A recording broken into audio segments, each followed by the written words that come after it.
Hello guys, happy tracking channel everyone. Welcome sa ating channel. Kamusta kayo guys? Yan, kamusta sa mga subscribers natin dyan? Kamusta kayo?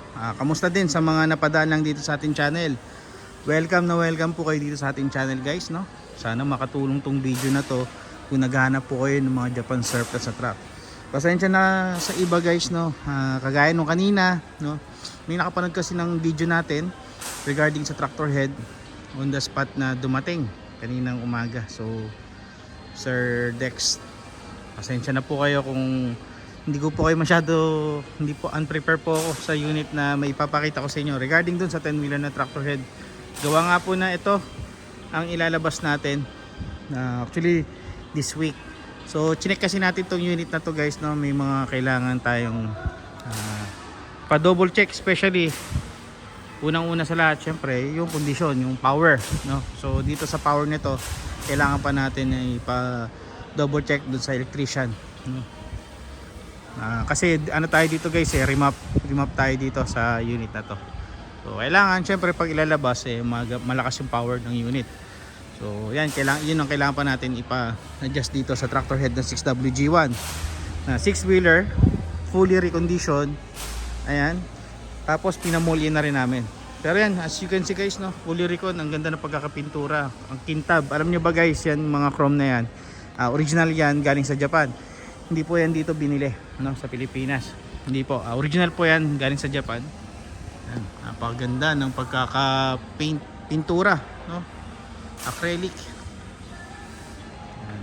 So yan, pakita ko sa inyo, suotin natin. Maganda pa yung kanyang mga gulong. Ayan, ganda pa. Ito, pinapintura na rin namin to, pina-request na rin namin na ganito yung color. Pero dapat ang alam ko ano to silver, black. Alam ko kasi silver namin dapat to. Pero initiman na. So okay lang naman kung ganun yung ginawa. Pero maganda yung kondisyon ng gulong. Ito yung molye. Nagpadagdag nga pala kami dyan. 1, 2, 3, 4, 5, 9. Padagdag kami ng isang piraso dyan guys. Ayan. Tapos itong mulya na itong chassis nya, before namin na kuhanin, maganda na talaga yung condition ng chassis nya, no? So syempre dahil ilalabas, pinapintura na rin namin yung chassis. Ayan. At pagkatapos yan, may mga additional kagaya yan, kulang pa ng isa, no?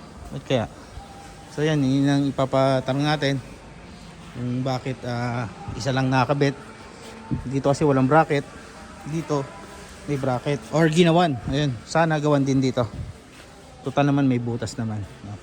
Yan, papalo up natin sa kanila. So sa atin na pinakatiwala tong unit kung ano mga dapat gawin, no? So maraming salamat sa pagtitiwala. So dito yan, ang i-double check din natin dito guys, yung syempre yung mga laman ng brake system, fluid, yan kailangan makompleto. So ito, 2-step. At alam nyo ba guys, natapos kami dito nga pala sa deal na to, umabot lang kami dito ng 1.4 plus fully reconditioned guys. Ayan. So imagine niyo, no, ganda, fully reconditioned. Yan. Nga pala ang kanyang mileage umabot ng 500. So yan, sorry guys, no, wala pa yung battery niya. So yan, manual transmission. Yan, 7 speed. Hindi siya splitter, no, hindi siya splitter manual kagaya nung nakuha natin yung nakaraan. So maganda to kung ipapatin pa ni sir, no? Pero hindi na rin kami umabot doon sa deal na gano'n na ipatin. Tapos yan, baka mailabas namin to ng Sabado.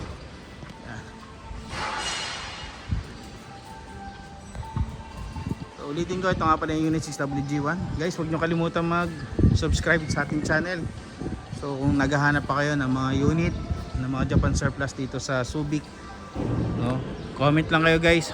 Nga pala guys, yung mga nagre-request ng mga ELF na 12 or 10 feet, yan, wala pa kasi tayong mahanap na medyo maayos-ayos. Pero hayaan nyo, naghahanap pa rin naman tayo, no? Yan. Aside from that, meron din dito. Yan, 6WF1 na 12-wheeler. Yan. Meron din dito mga ito kaparehas lang din 6WG1. Yan, kaparehas lang yan doon sa unit na yan. Tapos ito yung 6R10 para pull out. May mga dumating din dito na unit. Yan, meron din dito ang ano, bumper light. Yung maganda to. Alam nyo ba guys, maganda to. Itong 6UZ1 na yan, tinesting namin yan noon. No, napakaganda ng kondisyon. Yan, yung mga bagong dating na unit. Yan, ito din, no? Preserve.